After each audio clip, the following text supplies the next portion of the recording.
Aregandi wanisechiso changu kusama kuveka misodzi yangu chiri mumoyo chiri muninga apa misodzi yacho inenge yengwena kunyangwe ndikachema ionekere ndichangoramba ndichingozama pandinochema ndicheukwe ndikatambudzika ndibatsirwe kumwa kwangu doro kuzama kumbonyaradza pfungwa kuva murume zviri paviri mhuri inokoshesa uye necheuviri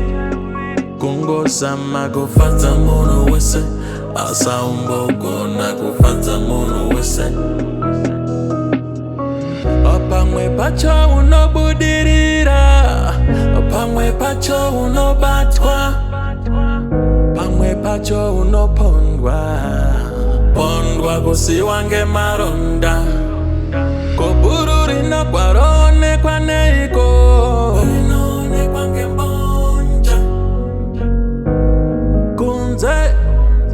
asi mumoyo makapa vasedonje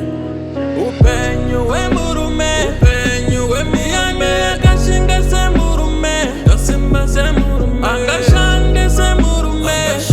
semiyane akatunga semurume kuita moyo wemurume akasvipira kufa semurume kufira rudo anoda munhu asina chainacho kutora munhu asina chainacho kuzama kuveka marwadzo angu zviri mumoyo zviri muninga apa misodzi yangu inenge yengwena kunyangwe ndikachema ionekere ndichangoramba ndichirarama ndichingozama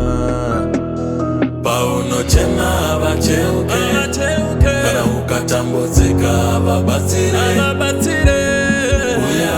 uine chibato paunosvika pamba kuva murume zviri paviri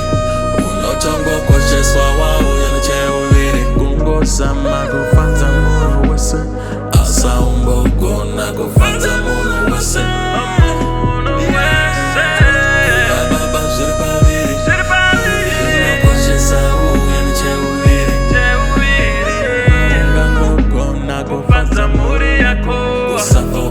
sama kufadza nyika yese rinogwa roonekwa se rinoonekwa nembonje kunze asi mumoyo makapa vasedonje kuita moyo wemurume akasvipira kufa semurume kufira rudo anoda munhu asina chainacho kutora munhu asina chainacho